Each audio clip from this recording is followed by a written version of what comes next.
Greetings, everyone. This is Trey Jadlow here. I'm on the 8th day of August, 2018. I'm here with my friend David, and we have an interesting conversation, I think, ahead. We had an exchange on Facebook, which is in the description on this video that you can look at, and it was regarding the concept of meta-narrative, and I was criticizing Japan for having what I perceive to be a state of degeneration societally, and I think David was challenging that, and he had several questions, and so I'm happy to have you, David. Can we talk just real quick Sure. about what the video showed? Yeah, and it's in the if you want to look at it, it's in the description.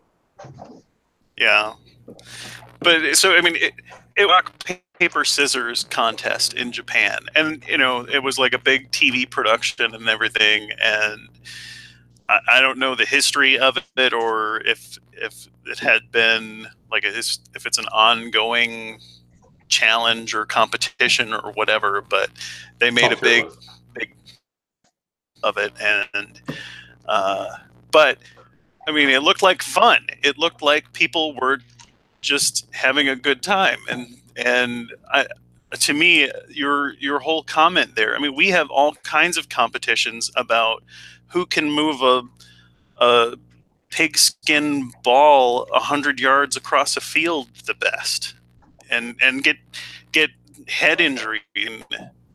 What Sure. are you comparing to? Well, I think that there's a difference between football and rock, paper, scissors. With that competition, I'm not criticizing fun shows. I think they're wonderful. But the rock, paper, scissors, there's no skill involved there. Is there skill involved in football? Do they need to work hard at that? I would beg to differ. I think you would not do well in a rock, paper, scissors contest against people that know what they're doing. There's strategy involved with it. Now, granted, it's not as in depth as, you know, some other types of games or whatever, but there's definitely strategy there. And I've heard discussions about the strategies of rock, paper, scissors contests and things. Okay. I think you have. Okay. Yes, I still would say that there is more work involved in playing football, but that's not really the point of the thing. My point is that probably I would say at least 80% of the posts that I see from Japan are amusement posts. In other words, they're Neil Postman's book. Remember that book, Amusing Ourselves to Death? No, I don't remember that book. Okay.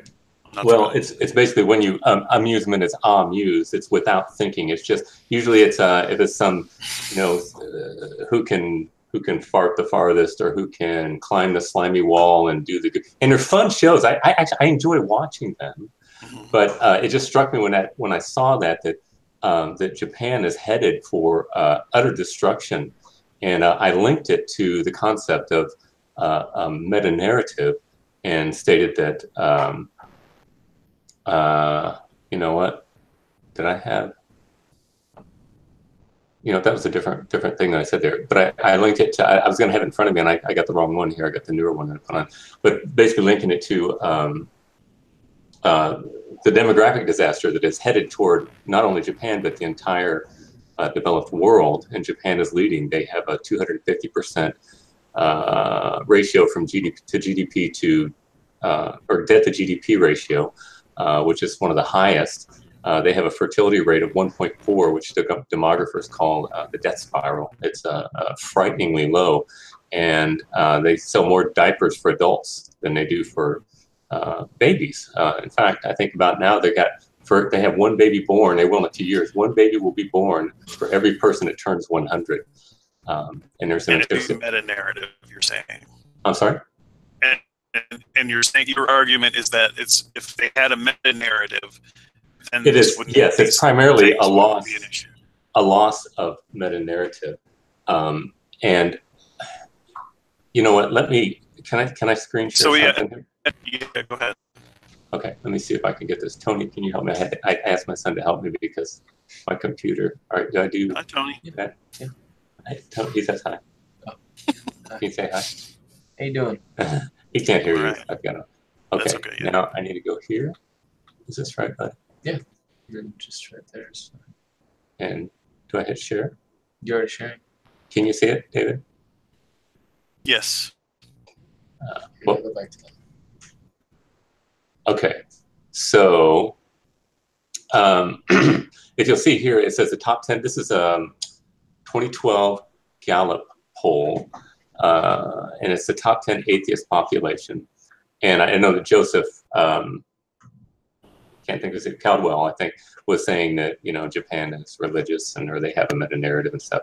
And I think it's a nuanced statement. I don't completely disagree with him, but here it states that, can you say it says Japan is, for religious people, they're 16%, non-religious is 31%, atheists is 31%, and don't know is 23%. So they are the second most atheist developed country, well, in the world, the most atheistic. Let's back up because I want to get a definition from you. Sure. About what you. Yeah, that was the first question. I want to go through your questions one by one. Yeah. So the definition of a meta-narrative is a meta-narrative inherently a religious narrative? It's going to be a metaphysical. It's not something that's just. It's got to have teleology or purpose within it, built within it. So generally speaking, to be rationally coherent and consistent, I think it would need to be religious. So for example, atheism by definition does not have a meta-narrative because it states that there is no purpose to existence, and yet all atheists say that atheism does not state that. Atheism is a it's a negation. Disbelief it's a negation of the idea that a God exists. Okay, and so I believe that there is purpose. I have purpose.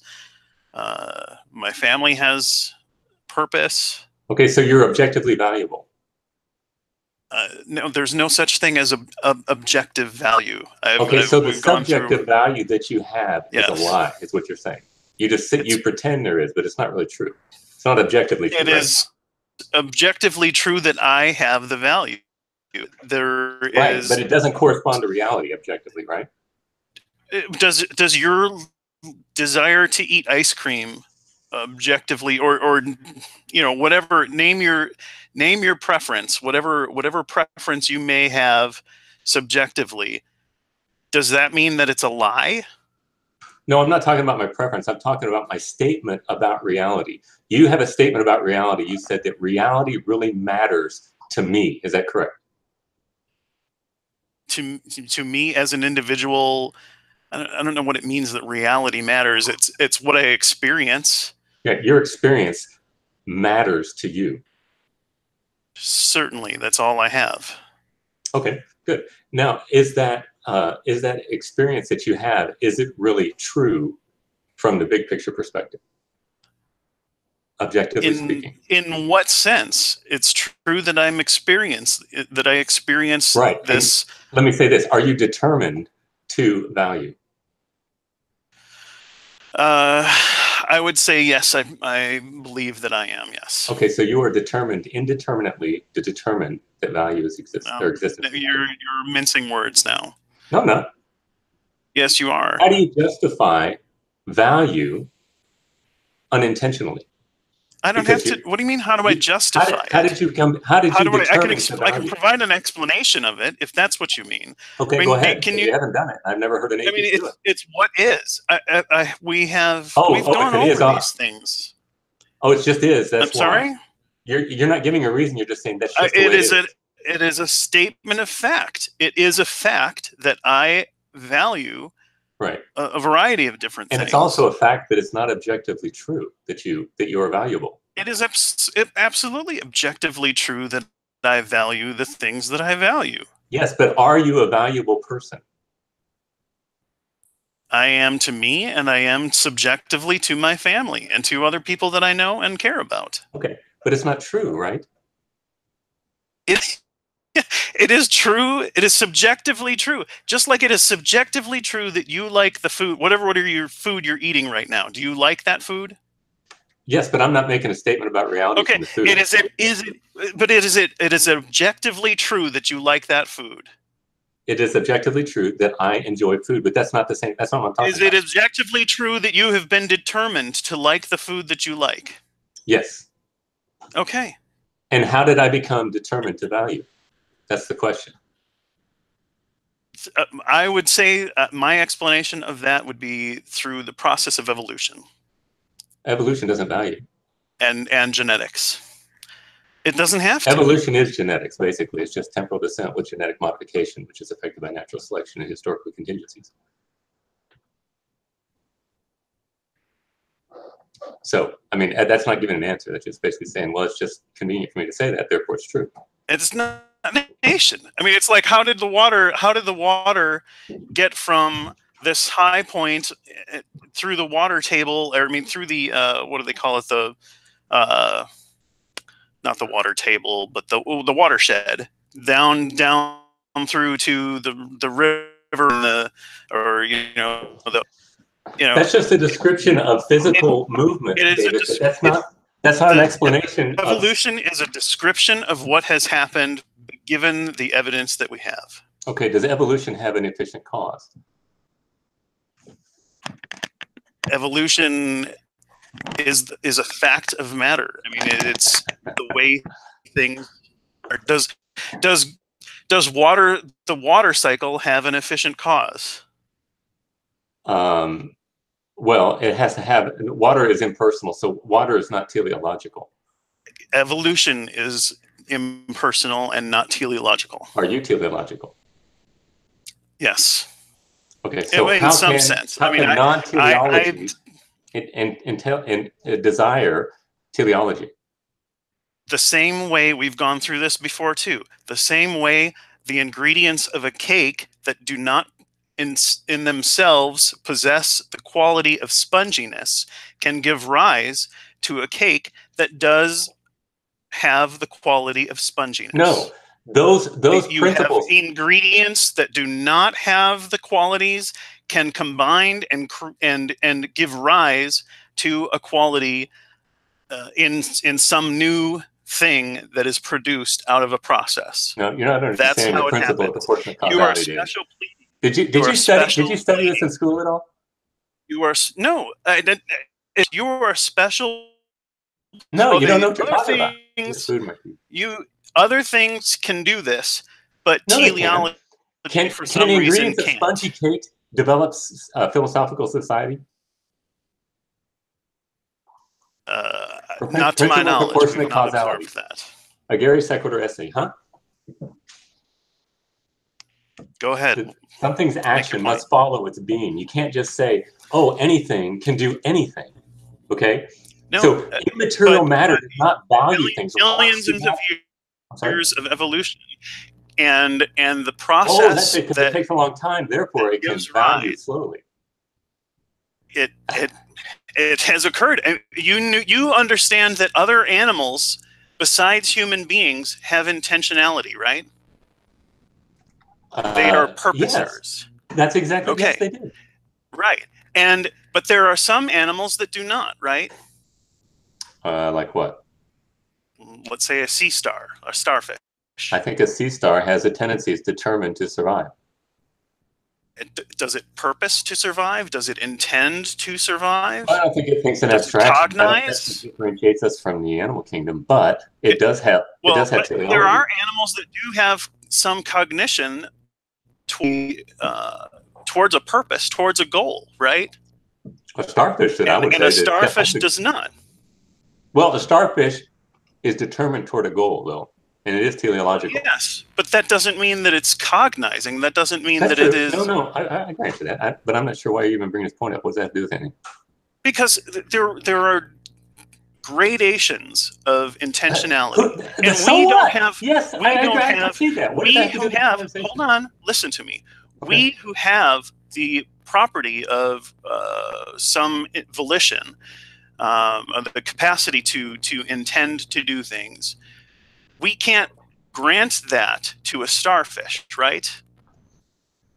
By what mechanism do we pass from one generation to another that capacity? I don't care about the passing on. I'm talking about to begin with. Where did it come from? But you were talking about how it works. No, I'm talking about how it comes about. How do you justify it with an inefficient? Yeah, how does it come about? What is it that gives us that capacity? It must be an intender. You can't have intention coming about. You have no evidence that has ever happened. I'm sorry? You have no evidence that has ever happened. I evidence it by you just intending to say that. How could you be so dull? No, that's not evidence. That is evidence that I exist and that I am intending. Oh my goodness. That's evidence that I exist and that I intend. And squirm so badly, David. Yeah, I mean, now that is you start with the ridiculous. insults. Now you start with the insults because you are losing this argument. You are losing this. You are special pleading.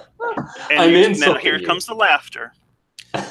You just hurled out insults, and now you're laughing. What did I insult you with, David? I didn't even hear exactly what you said, but you said something like that or something like that. Play it back. It's called psychological projection. That which you are guilty of, you project me. One of us is. You are okay. All right, so let's try to get back. All right. All of these other instances, we can see instances where cause a variety of different things that contribute to a end result can give rise to things that the ingredients of the causes didn't in and of themselves. Yes, but those ingredients must have the capacity. You are special pleading. That is exactly what you're doing. Okay, David, those ingredients must have the capacity to produce the effect that it has. Do you agree with that? So, like millions of years of evolution, we can see because it takes a long time in the fossil record, and so unintentionality, given enough time, can eventually violate the law of identity and become intentional. Is that right? It doesn't violate the law of identity as any more than the ingredients of the cake are violating. David, is unintentionality intentional? Spongy ingredients. The sponginess is within the. Let me tell you something. Baking powder and flour both have the capacity for sponginess when they mix together. That's what the principle says, and you don't understand it. And you're trying to talk over me because you are losing, my friend. No, you are losing, and now you're getting mad. All right. I mean, it's like I didn't want to have a long discussion here. We've gone over this again and again. Yeah. And again. Can we move on? And I don't understand how how did we get from meta narrative to this discussion again? Because you wanted to go here, and this is what you brought it up. I'm not leading this discussion. You're pressing me on my meta narrative. You are not defending your position about how Japan is, how their lack of meta narrative has given would it be rise fair to to say that Japan is one of the least has the least amount of meta narrative? Because you can't give me a reason. I've been trying this whole time trying to get you a reason for your meta narrative. I don't see a reason to believe that a meta narrative is vital for a functioning society or a cohesive society. Okay. All right. Great. We've talked about this before, and you're not familiar with this, but when Thales, considered to be the father of Western philosophical thought, predicted the eclipse in 585, I think it was May 27th, 585 BC. His main thing was searching for something. Do you know what he was searching for? It's been a long time since I had ancient pre-Socratic philosophy. Okay. He was searching how to solve that problem of the one and the many. How is there unity out of diversity? And also, what is ultimate reality that coheres all existence into the unity in which we see? Okay. And that has been the great question of philosophy. And all of my friends who have philosophy that I talk to education don't even understand it. But that's the whole point. No, that is it. That is No, it. that is it for your theological and apologetic background. That's not the big goal. That people are just trying to. Plato said the whole goal of philosophy is to save the phenomena of existence. Would you agree with that? No, Plato. Well, it depends on which. It's salvation. Which We're all seeking salvation. Talking about. Are you educating yourself so that you can save existence? Plato wrote in Socrates. No, and we've had this discussion as well. You try to push this idea that existence is foremost for me or for anyone, and that's demonstrably false. It's why you play pickleball. It is demonstrably false, and. No, how is it demonstrably false? You've never, ever even begun to do that. Absolutely. You have even said to me, every law that we write is to preserve existence, and I've given you counter examples, like that, what? Like abortion laws, for one. Abortion laws. Why do we have abortion laws? Well, let's just not go through the list. Let's talk about it. What is abortion laws that is not centered around the sanctity of existence? The ability to abort a fetus. So you're saying it's a bad law if we're seeking to salvation of existence? No, you are saying the do all of existence as foremost and utmost, and this is an example where that is not the case. And a death with dignity so it's a bad is another law, is what you're saying. It's a bad law. I am saying it is an example that wrong. That I'm wrong on. That you are wrong about existence being foremost and most important in everything. It is important, and we make a mistake. Did we make a mistake with slavery? Yes, we made a mistake with slavery because it does not promote the sanctity because existence. Right? That's not what it's about. Oh, tell me because you can exist and be a slave. Tell me what it's about then. Why are and here again bad? you're mincing words again, and now you're pointing at something that is not about mere existence. You are adding to it the idea of well-being, and that's right. We've had that discussion. The sanctity of existence is all about well-being. And why well-being with everything. You won't let me talk. Well-being is not existence. Well-being is not mere existence. All right. If I defined the sanctity of existence as the struggle for well-being, would that be okay with you? Why not just use the words well-being? Because there's when you use the word sanctity, you are bringing in religious connotations, and when you're using. When I say means special. It is existence is that which is holy, is that which is set apart. It's not necessarily a religious connotation. It says that which is holy is that the language is completely religious. Okay, let's talk about well-being then. I'm happy to adopt your terminology. Is every law that we make focused toward the well-being or the preservation of life? Well, those are two separate things. I mean, well-being. The reason we have abortion laws the way that they are is because it doesn't supposedly promote the existence or the well-being of the mother. Would you agree with that? There are a host of reasons that numbers among them. Other reasons are just for the fact that the woman has bodily autonomy rights for her well-being. And right? We don't. Well-being to have autonomy over her body. Okay, I'll grant you that in a sense. Everything is, David. If you just stop and think about it for a minute, every single law is focused on that. Well, but everything is about salvation. But there are multifaceted issues, though. Like, for example, and they're all centered around sanctity of existence. If we hit a pedestrian with our vehicle, and the pedestrians, let's say their liver is destroyed when we run into them, the pedestrian, we would not approve of a law that said the driver of the car, even if he did it intentionally, has to now serve as a human.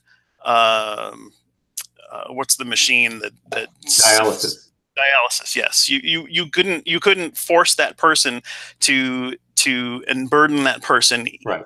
Again, even if he was at fault and willingly hit that person, because he has the right to bodily autonomy.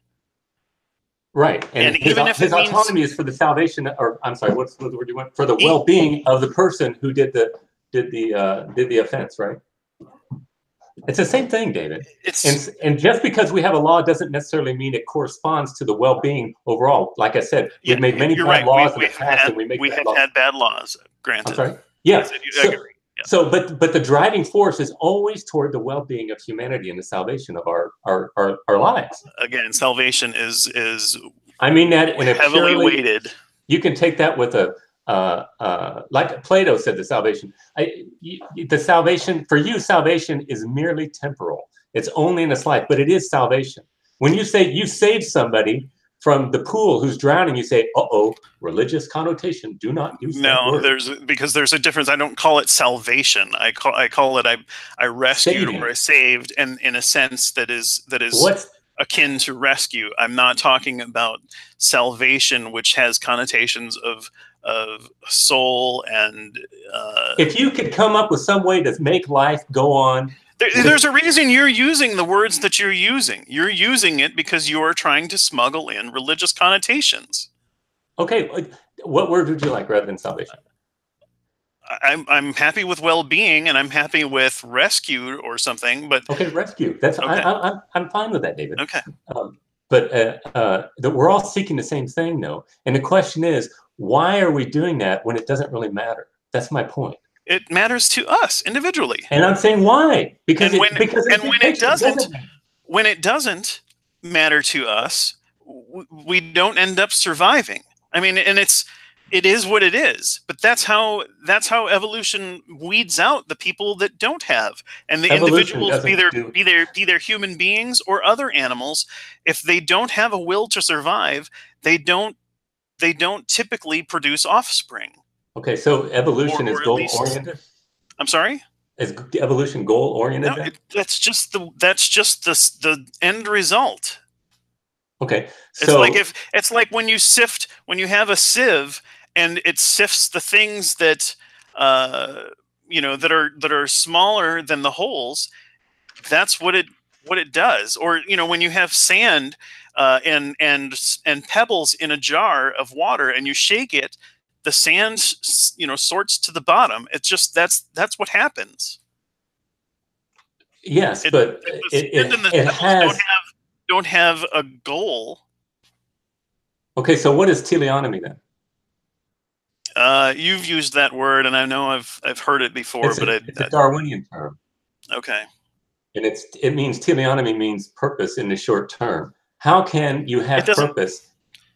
I don't even agree with that. I don't even think that that's an accurate. Let me see if I can find a quote here. Well, you can find the quote all you want, but I would disagree with it. I don't think that's wrong. Well, Darwin was wrong about a variety of different things. Okay, so I mean, Darwin's not. Do you think that I think that Darwin is like? Well, Darwin is a lot smarter than you. I can say that on this issue because you know that there is value. You have purpose in your life, and organisms have purpose. That's what the title of his book, subtitle is: "The Struggle for the." I can't remember the exact phrase of it. On the origin of species by means of natural selection, or the preservation of favored races in the struggle for life. Preservation, struggle. And that's what everybody is doing. And so you want to sit there and paper it over and say, no, it's not really happening. Darwin at least could say, yeah, there's a struggle here. He was not very sophisticated with his philosophical. Creatures struggle to survive. Absolutely, they do. Why are they teleological when there's no telos? There's no teleonomy, you even said. No, as individuals, they are have that desire, and some of them don't. I mean, you get down to like microscopic or plant life, and it's not. They are even struggling to surviving. Even cells are struggling. They're moving toward that goal. They are doing what they do. I mean, it's chemistry. They are determined, just like you. Chemistry. That's what it does. It's like when you put chemistry that like to kill people. Is that a good or bad thing? I think that it's bad. Is that true, or is that and just your as society, we collectively, in general, deem that it is bad, and even the individuals What that if do we it collectively said it was generally good? Was deem Hitler wrong? Hitler was wrong from a Because human because he perspective. was weak, right? Yes. If he could have been I'm stronger, he sorry? would have been right? No, absolutely. Listen, if You don't know how many times I I've mean, argued this, David. there are we are a social species. That's what we are. And other So we social are species, objectively valuable. others no. We objectively value. Do you see the But we are difference? not valuable. Not to the universe, not to the That's right. planet, It's not because to it's the a other lie. species. I'm sorry? It's not a lie. It's what we experience. But our experience is not true. Have you seen this news story about the orca, the killer whale that has had a dead calf and was apparently dragging it around in the ocean because she was grieving? Have you seen that? I have not. And for like 2 weeks, they kind of trailed this. I haven't paid close attention to the story, but I saw that she finally like gave up the calf after dragging this deceased calf around. Mm-hmm. I mean, is that calf valuable to you? Was it valuable to you before you heard about it? If it strikes a chord with you now, I mean, it was clearly much more valuable to that mother. Well, it was valuable to you because you followed the story, and it's valuable to me because I'm interested. I noticed the story. I saw it. And it's an interesting point. But Do you feel I'm certainly not going orca? to. I'm sorry. You feel empathy for that orca? To some extent, because Okay. it's clear that the orca was experiencing something, and I can kind of identify with that experience. I've not gone through that myself, but I have gone through loss and grief myself, and I can understand that. But that calf doesn't mean to me what it meant for that mother. And I'm not experiencing the depth of grief that I don't know what killer this has. whale experienced. How does that have anything to do with our conversation? Does the fact that we have differences in view, between myself and this killer whale mean that it is false or a lie that the mother experienced? No, it means that both of you are teleological. No. You're making my point, David. And if I had no empathy or and concern at all, I mean, there are ants that die every day.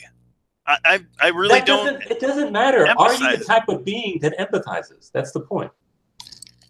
Yes, we've established this. Okay. Then some people who do not empathize, we call them broken, right? We call them pathological. We call them, yes, we call it, they're deviations from the norm for sure. Okay, so the norm is determined. So there's a norm. I mean, there's a bell curve, right? You understand what a bell curve is. I do. Okay. And there are people that have various gradations of empathy, and people that are very empathetic and to the extreme on the one end, and people that have virtually no empathy, and there are gradations in between there.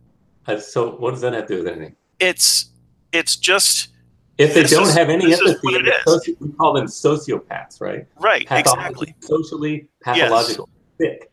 And it is a problem because we are a social species. That's right. And because in general we value things that those individuals do not.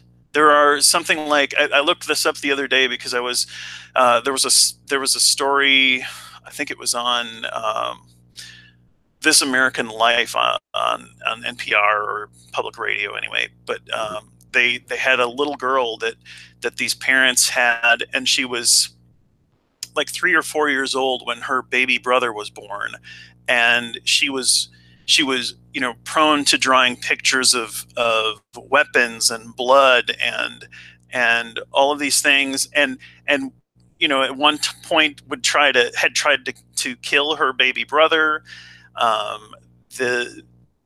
She would like have things where she would be torturing her stuffed animals and things. And the parents were just at their wits' end. They couldn't deal with it. They didn't know what to do. And she was hurting children at school. And, it turns out she was diagnosed with psychopathy. And, She's broken. I'm sorry? She was broken. Well, it's an issue because the rest of us are trying to live peaceably together because that's a value that we have as a society. We're determined towards that. Then why is this little girl who through no fault of her own is born this way? Why are you born so that you will die? That's the way it is. I don't have any problem explaining that. That's how. I don't have a problem explaining it either. Works. I would say it's because of sin. That's why we die at all. And how did sin cause that little girl to not feel empathy? What was the mechanism that caused that? Adam and Eve's disobedience. And how did Adam and Eve's disobedience cause this little girl not to feel empathy? They introduced entropy into the world, where we have degeneration, we have brokenness, we have legs that get broken, we have deformities when children are born. How did that cause that? What was the mechanism that caused this? So how did the sin cause these things?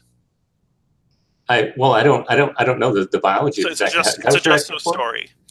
You accuse me of saying, pointing to evolution. We have all this evidence that evolution has occurred and is occurring. We don't have any evidence, David. Oh my goodness, and yet not for purpose. You want to say this magic act of disobeying a deity caused all of these problems. Indeed, I do. With no evidence for that whatsoever. What are you talking about? You have no explanation of how it could have happened.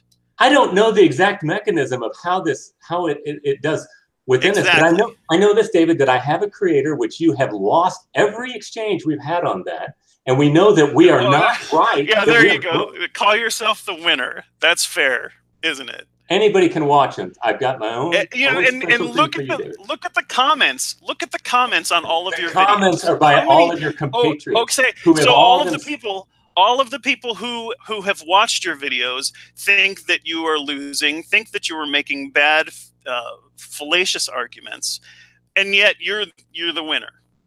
Are they all atheists that say that? There was a discussion between you and a theist on your page today who was saying that if nothing else, your approach was not constructive, and he clearly has some disagreements with you on theology as well. Yeah, indeed he did, as he did with you too. That's Joseph. He's a postmodernist. Yeah. So anyway, get off onto that. Anybody can just sit here and say, I won the exchange. I'm the winner. Okay, I have given an analytic argument though, and you have not. And I have provided time and again, as have other people, points in those arguments when you've laid them out, David, where you have committed fallacies. Which fallacies? Which fallacy? Tell me the fallacy. Tonight you have committed the fallacy of special pleading when you appeal to teleology and say that teleology cannot, you have conceded for some teleology, unexplained reason. I've conceded that it exists. I do not concede that it is necessary to have. He knows he's wrong. You have done most of the talking. Explaining. You asked for me to explain what fallacy you committed, and I have explained the fallacy. I've pointed to it several times, and I've explained why it's fallacious. It doesn't matter. I have also pointed out that you consistently use non sequiturs, and for example, your argument that there's how do you parse it? I forget now. That you exist and basically you exist. The law of non-contradiction is a thing. Therefore, there's a creator. Well, and that's, to be fair, that's very, very short summary of your argument, but that's it in a nutshell. No, and it's not. It's you don't even know the argument, and you're saying it's a fallacy. I'm saying the argument, it's not a fallacy. Your steps that lead to a conclusion are fallacious because they're okay. Tell me which step is it? You don't even know what the argument is, but you're critiquing it. So I've laid it out to the best of my recollection. And you're not even in the ballpark. Okay, so you've put it together in a syllogism. Go ahead and lay out that syllogism. Oh, yeah, have me do it because you can't do it. Okay. You disapproved of my thing. I'm trying to be. Okay, I will be gracious. Generous. All right. Yes. All right. Premise 1 is contingent existence is, which is you, the inquirer. I don't need anything else other than you. Okay. And the second premise is that contingent existence requires self-existence in order to be, because it cannot be and not be at the same time in the same relationship.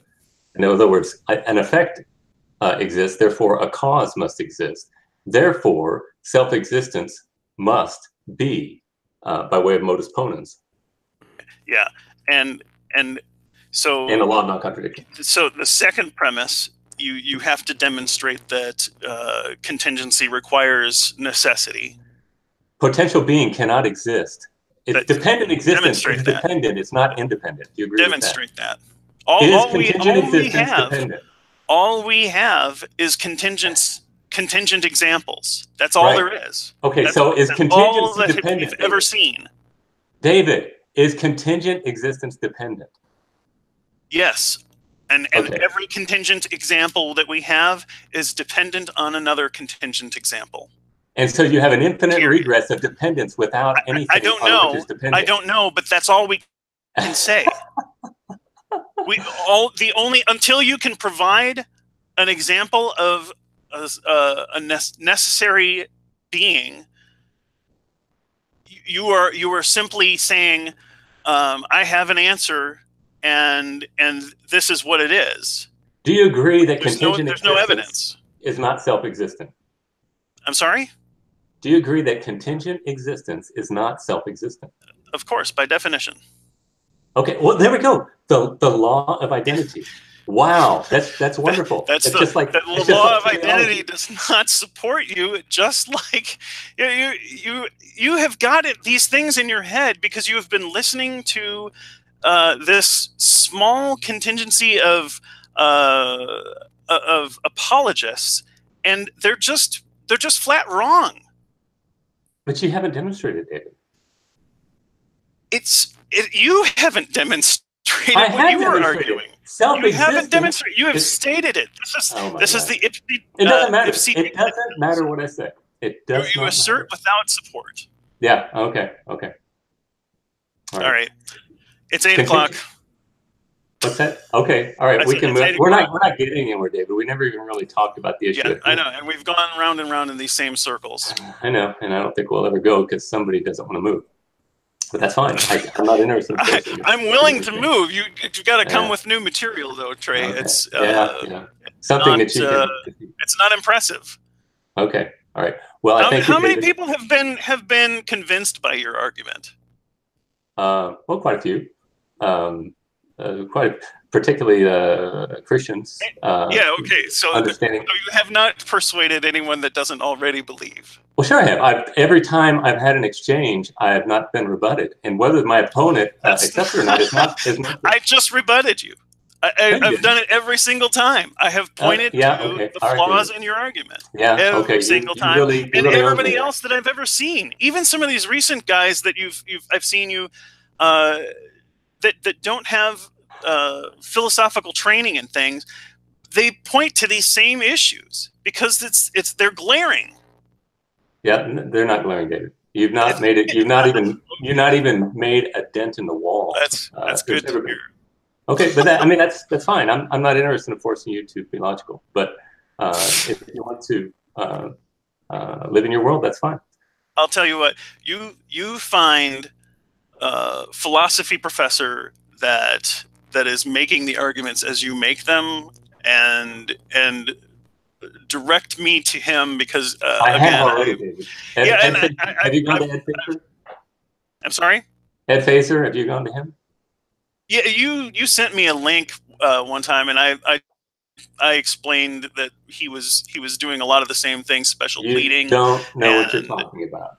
That's the bottom you line. know, And it doesn't matter. I mean, that's fine. I'm not interested in and, forcing you. and yeah, do the vast majority of professors of Atheist? philosophy, sorry, well, atheists or otherwise? I mean, even like what's his William Lane they're Craig. kind of two big guys. Uh, Oh, William Lane Craig? Yeah, William Lane Craig. I kept thinking Craig as his first name, but it's William Lane Craig. And then there's another guy that's like a mathematician from Oxford or something. You talking about Neither one of Plantinga? them. No. J.P. Moreland? Plantinga is actually somebody that I have some degree of respect for, but I don't. well, yeah. I think he's wrong ultimately, but I think he's makes some attempts at Well, he's not as bad as Craig, I'll say that. okay. Yeah, we can agree. Craig is not good.